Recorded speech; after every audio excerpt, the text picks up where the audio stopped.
Noi suntem veșnic reînnoiți prin ceilalți. Prin urmare, nimeni nu moare niciodată. Aceasta este o afirmație despre comuniune.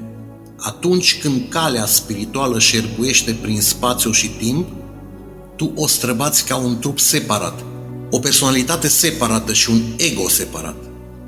Acestea sunt veșmintele pe care le-ai îmbrăcat atunci când ți-ai început călătoria, doar pentru a le dezbrăca din nou atunci când ea se sfârșește. Dacă e așa, atunci cine face călătoria? Nimeni și toată lumea.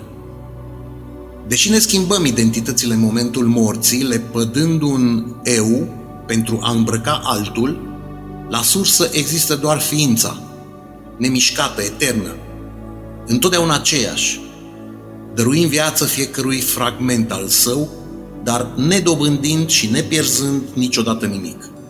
În ciclul reînnoirii fără sfârșit, fărâma ta de eternitate este sacră.